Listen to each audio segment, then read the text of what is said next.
Good morning. This is 1 in 36, a presentation from Anderson Center for Autism, celebrating their centennial in 2024. 1 in 36 is a weekly show devoted to autism spectrum disorder.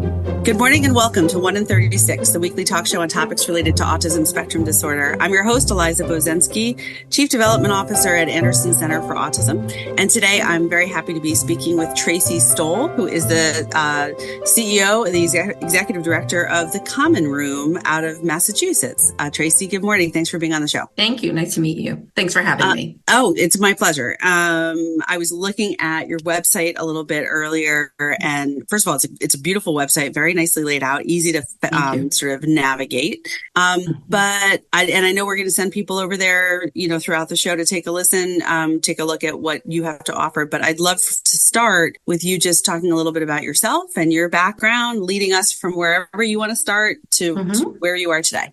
Perfect. Yeah, it actually has a lot to do with where I am today. So basically, I grew up in the Hudson Valley and then moved up to Boston area for graduate school.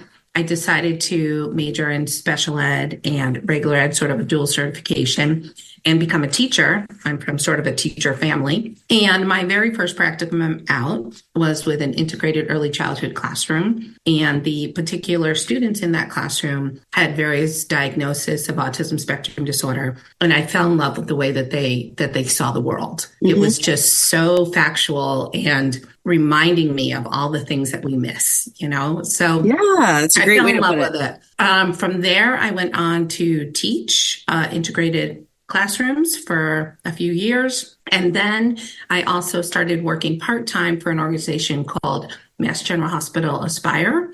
At that time, it was youth care. And I was one of their on-site camp directors for a couple of summers. But during the school year, I would teach social groups as well. And I had wonderful mentors, and I got really introduced into what is this whole facet of social skills and what's needed. I went on from there to get training in social thinking. And I did that probably when Michelle Garcia Winter was first bringing things over to the East Coast. So it was really exciting. And then on to specialize in autism and social emotional learning. So that was sort of my background in terms of training over a span of probably 20 years. Okay. As I was teaching, I grew my family. My oldest son is adopted, and we found out at 22 months that he was on the spectrum and some potential other concerns. He started ABA right away. He did amazing, started talking. It was wonderful. And again, he's now 23, almost 24. So we're going back 2 decades when you would approach a school system and they maybe didn't know what ABA was. Yeah, very different. So a lot of advocacy had to happen, even also the dietary conditions and things like that. So from there, continued to teach. My second son, he's biological. Turns out he's on the spectrum with other concerns. So it was like, okay. So at that point, I have to be honest, as a parent and a professional, I said, I can't do this. I have to get out of this profession. Right? I want to be patient for my own kids.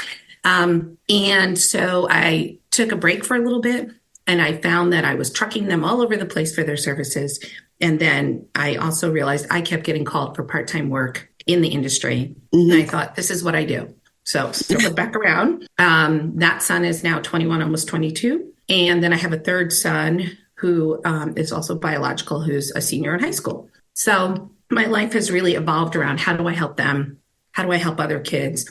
How do I immerse myself in the autism community and be a part of the solution and be a part of resiliency and, really how we look at individuals and honor the value that they bring to the table. So for a number of years, I parented, went through all the therapies, all of the things. So I lived sort of one foot in each side. And then probably about, 15 years ago, I decided that I was tired of doing all the running around. I had a skill set. So I opened a social emotional learning center. And over the course of 15 years, I grew that in my area to employ all different facets of behaviorists, counseling social workers, speech and language pathologists, special educators, and we grew and provided a gamut of resources for individuals with autism and their families, ages 2 through 22, and a variety of different services. After that, COVID hit. So when COVID hit, We stayed afloat for a little bit. And then during that time, I was approached by the founders of the Common Room, which is where I work now. So very long story, but my whole life has been immersed in it. And they asked me to help them sort of kind of do some focus groups for young adults that are between the ages of 18 and 33, and really kind of get a sense of what was missing, what they needed socially and recreationally in the Boston area. How could we meet their need? And how do we begin developing and writing programs that don't involve therapeutic instruction, but rather have individuals who are trained in that, who embed it and make it feel really normal and really fun.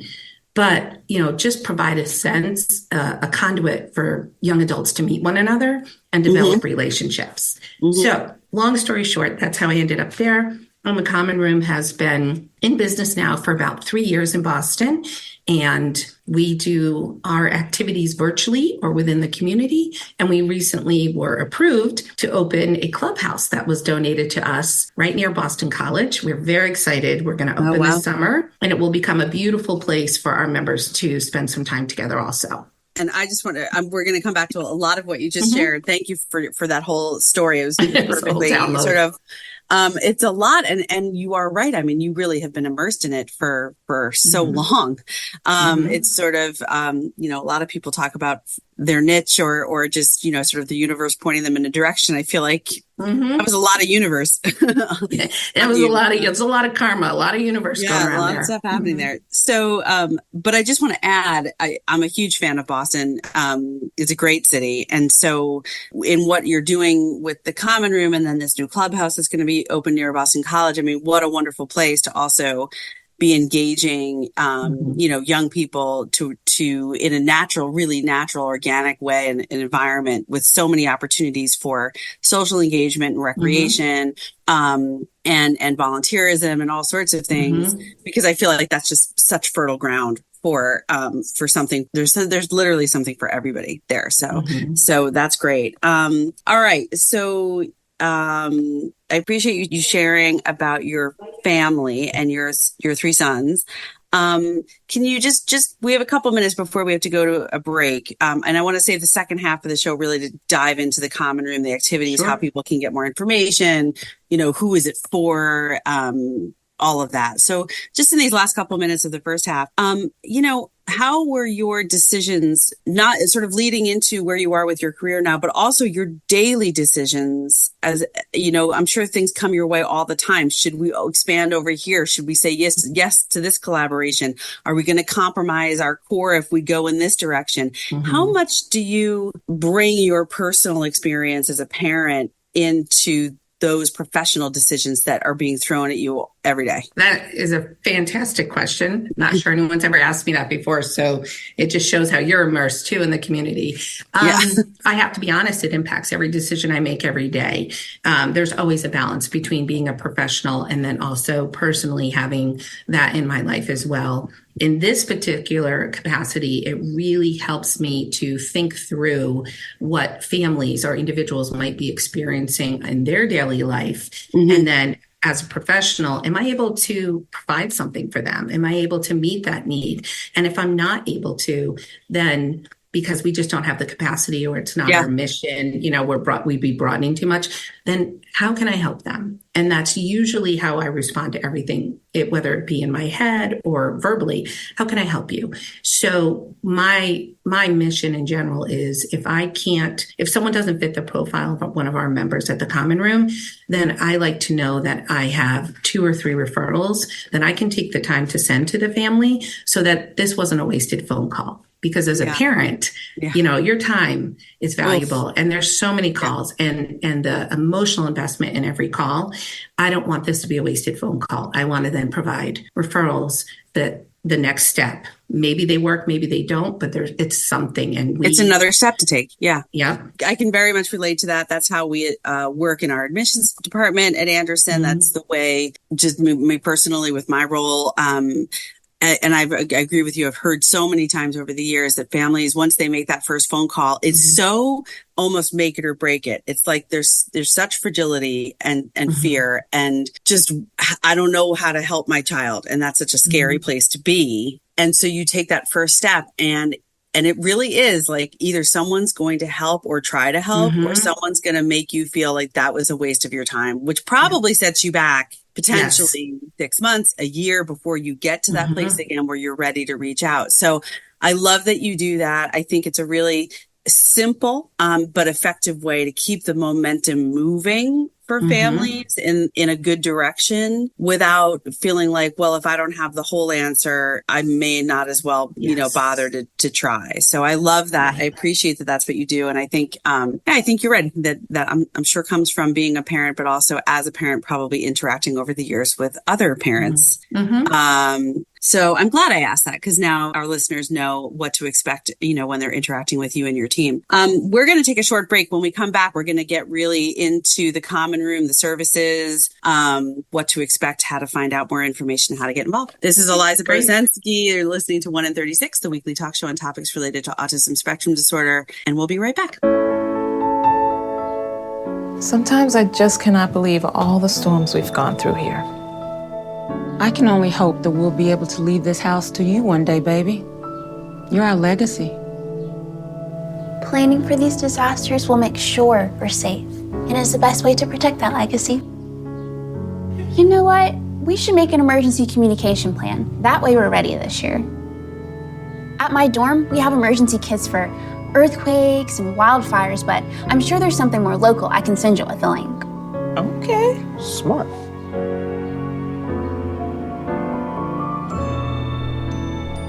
Protect your legacy. Visit ready.gov/plan for the tools and tips you need to start your emergency preparedness plan today. Brought to you by FEMA and the Ad Council.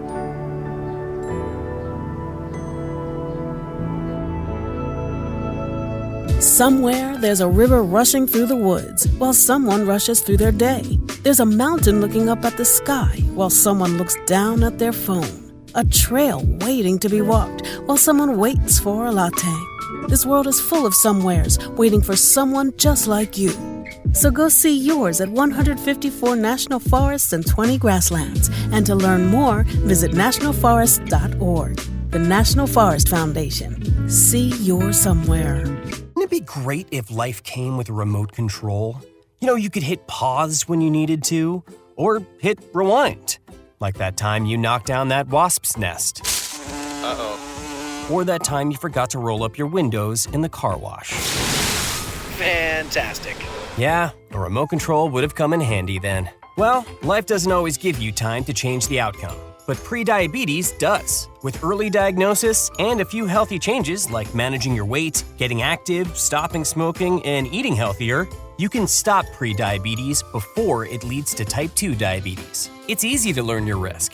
Take the 1-minute test today at doihaveprediabetes.org. Life doesn't come with a remote control. Yikes! So you're on your own with the wasps. You have the power to take control of prediabetes. Visit doihaveprediabetes.org today. That's doihaveprediabetes.org. Brought to you by the Ad Council and its pre-diabetes awareness partners. And now, 1 in 36 continues on 100.7 WHUD. This is a weekly community affairs program presented by the Anderson Center for Autism. Welcome back to 1 in 36, the weekly talk show on topics related to autism spectrum disorder. I'm your host, Eliza Brzezinski, and I'm talking with Tracey Stoll, who's the executive director of the Common Room in Boston, Massachusetts.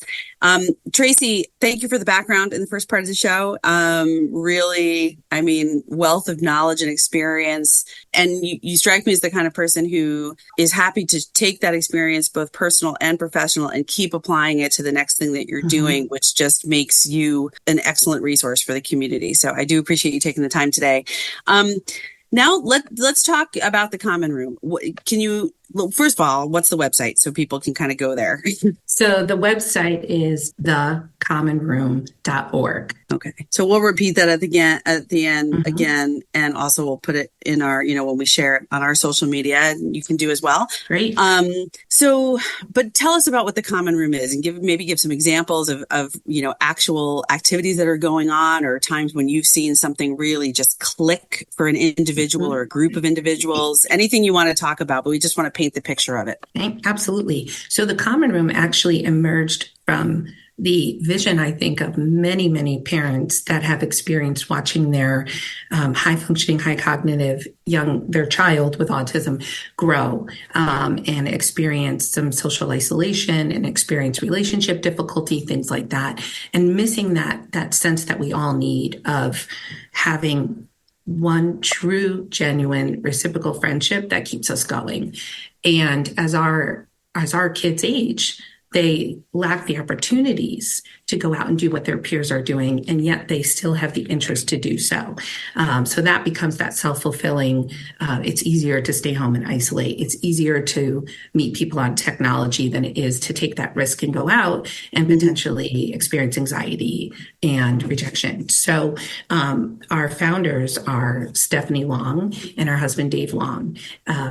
They have spent their life building programs. They were encouraged by their own experiences as a family building programs to help individuals, children with autism, develop from a young age all the way through adulthood.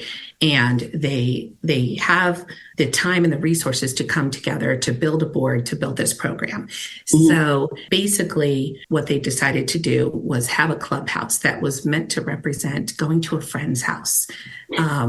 A home away from home that you don't live at. But, if you have that best friend that you're going to go hang out at their house, that's what we needed. They also had a lot of high expectations around what could that provide and what would that look like. Number one, they wanted it to be philanthropic. Obviously, there's going to have to be some small expense, and there's a lot of fundraising that has to be done.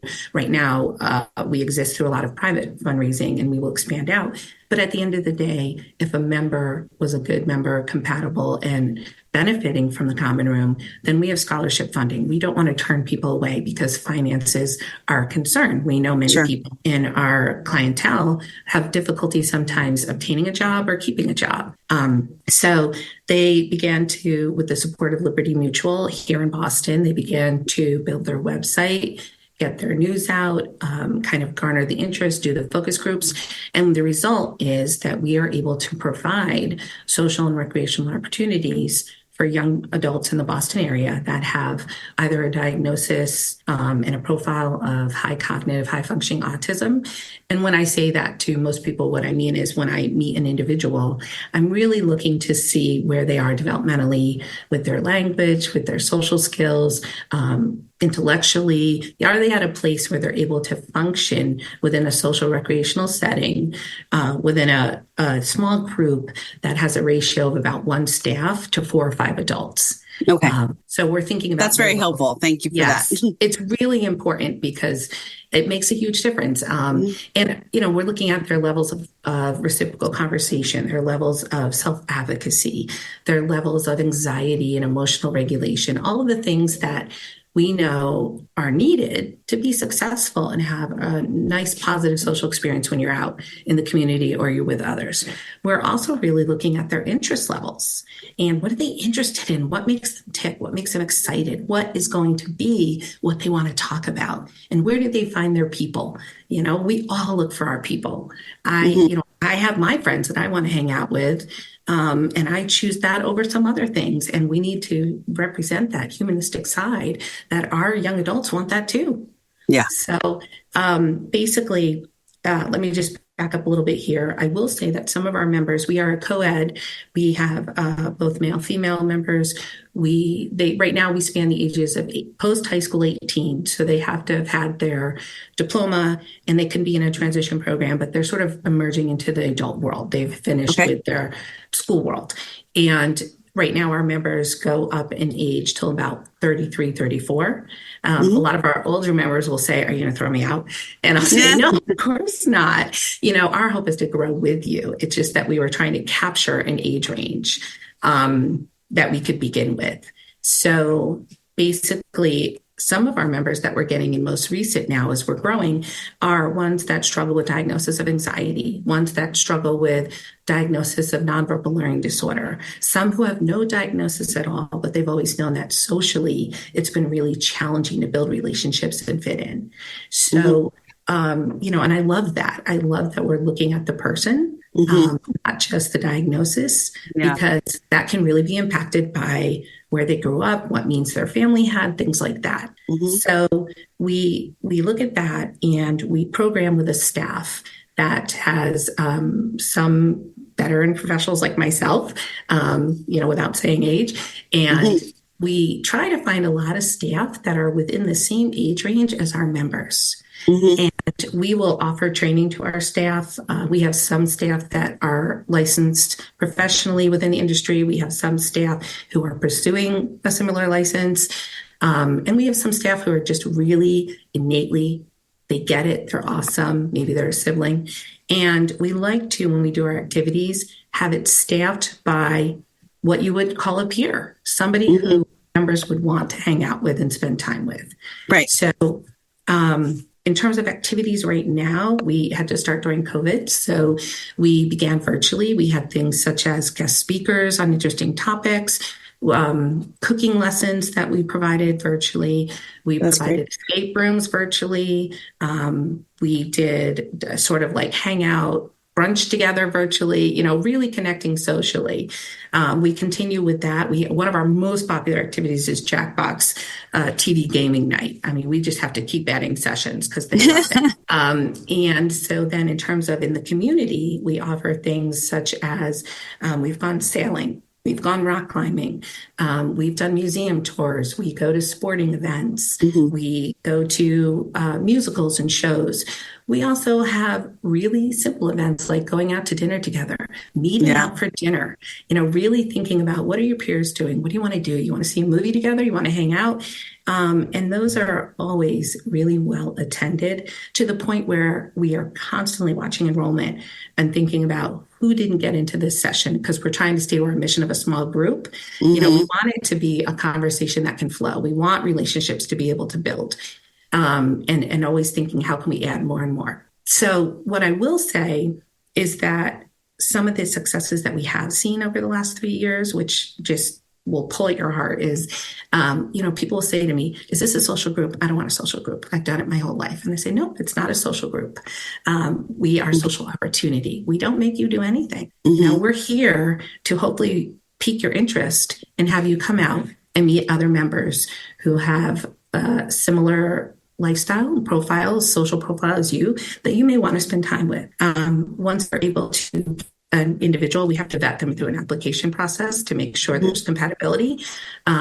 We then will have them sign on to our website. We have an app that they use on their phone that we communicate through to help with information. They are able to look at what we post, choose any activity. We do 5 to 7 activities a week across different areas. And then basically some of the wins that we've had is that we've had individuals that are dating. We have individuals that have met and become roommates. We have individuals that will snap a picture for us and send to us on a text, excited that they met out for brunch with these new friends without us. And that's the whole goal. Like we want to connect and we want them to thrive. So that's some of the success. I love that. Thank you for sharing the information, the detail, but also the success stories. I love what you said before about, just really breaking it down for anybody listening that, we all have our people. And actually there's a colleague of mine at Anderson who talks about one of her family members finding his people. And that is exactly the terminology that he used when he was telling her about it.